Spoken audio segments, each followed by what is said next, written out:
All right, here we go, Doug. First question. Has Bo Nix caught Jaden Daniels in the Rookie of the Year race? All right, here I go, feigning interest in an individual award again, but answer the damn question. I'm going to.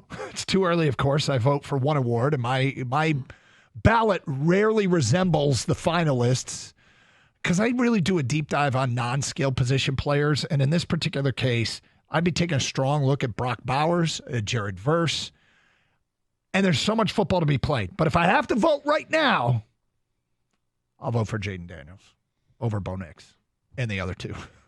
Is there a reason why, or you just?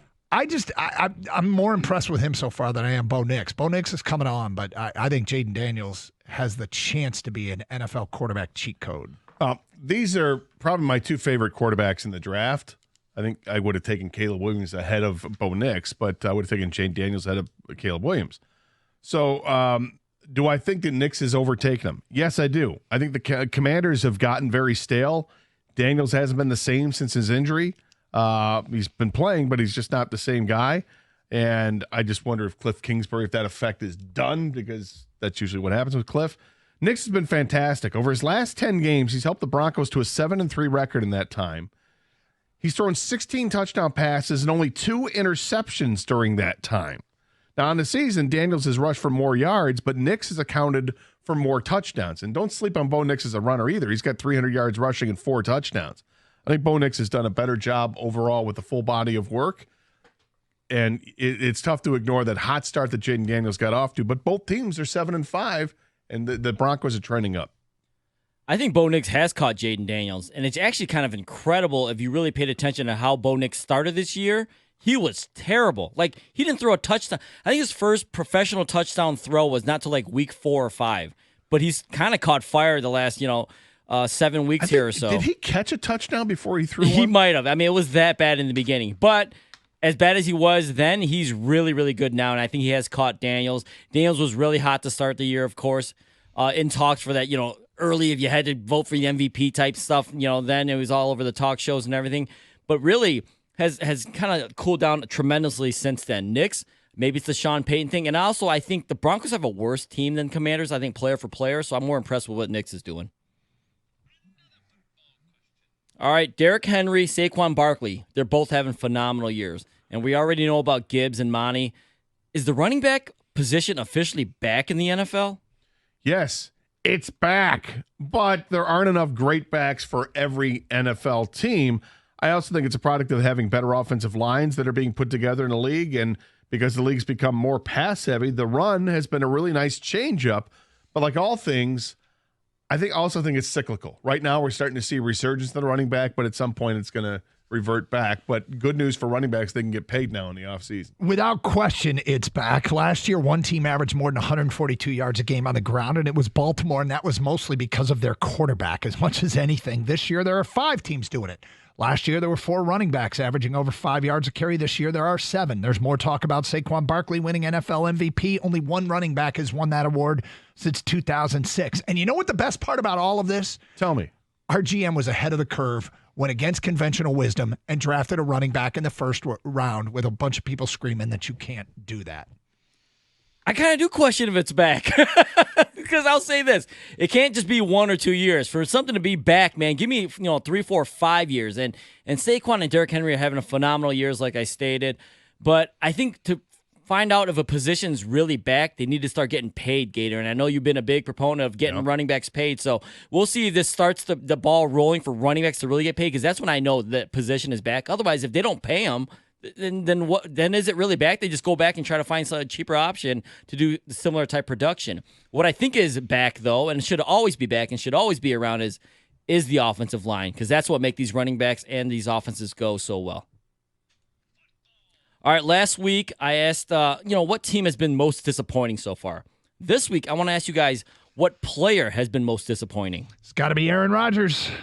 And the hardest part for Jets fans is that he ranks so far behind former Jet Sam Darnold in quarterback rating, and their record is 6 wins behind Sam Darnold. Geno Smith, another former Jet, he's 0.4 of a percentage point behind Aaron Rodgers in quarterback rating, and he's got twice as many wins. I'm going Aaron Rodgers. I will agree. It's Aaron Rodgers. The Jets acquired him and his brood to win, and they've only done it 3 times in games where he started. Now the dumpster fire is in full blaze. I love the fact that that's going on, and it's all because of him. They've wasted good running backs. They've wasted a very good defense, and they allow this prima donna to go out there and try to run the team. Woody Johnson, the owner, wise to question whether or not he should even be playing at this point. Woody Johnson is also an idiot, though, for signing off on getting Rodgers in the first place.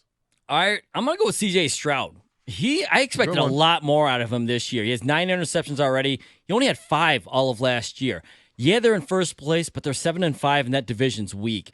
I just expected this bigger growth last year was unexpected, but we thought, all right, that's just the beginning. But sometimes I think really early success can be bad, and then maybe you don't take those necessary steps to continually get better. Obviously, he's had some injuries, but they did bring in those guys. Diggs was on the team, he was playing like this when Diggs wasn't hurt. So Nico got hurt, of course, but Mixon has been a great, something to lean on as far as the running back position. But still, for Stroud, he just hasn't put it all together yet. They're still in first place though, so he's got time. But so far, disappointing for me. All right, speaking of disappointing, the Bengals. They're 4-7. They're trying to hold out hope for any playoff spot they can get, some wild card. They're not out of it yet mathematically. So this week, apparently, Coach Zach Taylor brought back ping pong tables. That's right. They got rid of them earlier in the year because they were doing renovations, apparently. But now they're bringing back the ping pong tables for locker room energy. Will ping pong tables get the Bengals back into the playoffs? No. But they do have enough talent offensively to compete, at least. Their defense is atrocious. They have no pass rush outside of Hendrickson. And perhaps they should take a chance on James Houston, maybe, to try to improve that if maybe a change of scenery does him good.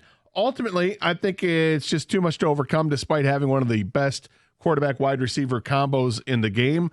But they can make it interesting in the AFC, and they will always be a tough matchup. So that's a team to be wary of anytime you play them. Yeah, and let me throw in Chase Brown. He's very talented. I think you're right. Burrow, the quarterback wide receiver combo, Chase Brown, the offense gives him a big better chance than ping pong tables. However, belief is a crazy thing. And if you believe it's because of the ping pong tables, it doesn't matter.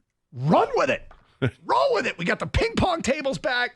Let's go. That's what you're selling in that locker room. All right, I'm going to go out on a crazy limb. I think table tennis gets them in the playoffs. And here's why. All right, I'm going to carve out a path, all right? That's what I'm going to do here. The Colts, we just saw them. They're not that good. Tua is one hit away from the Dolphins not even, going back to what they were with who was their quarterback? Skylar Thompson, Tyler Huntley. They're not good without Tua. The Broncos, as much as I've been impressed by Bo Nix, they're being led by a rookie quarterback, and that could go astray at any moment. Those are the 3 teams ahead of the Bengals. You've mentioned, guys, all the talent they have on offense. Joe Burrow and Jamar Chase are actually having a tremendous, outstanding season offensively, stat-wise. If you play fantasy football, they're putting up numbers. They just aren't getting any wins. They've got the talent, and maybe all they needed was a ping pong ball.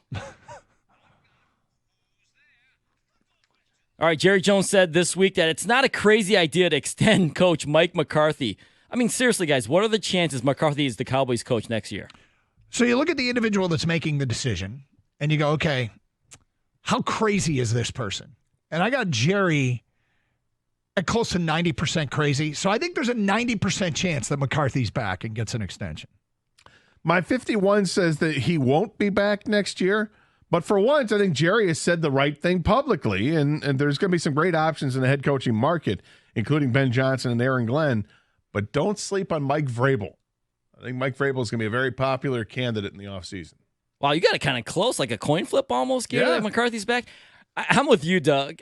No, wait, you said 90% chance he's back? Yeah. Well, I got it the other way. I got 2% because Jerry's crazy. There's no way they can bring back Mike McCarthy, right? Like this man. The thing about Jerry Jones is being crazy. He's also old. He's got no time for this. If he can get someone like a Vrabel or someone like a Belichick, he has to win now. He can't play the long game.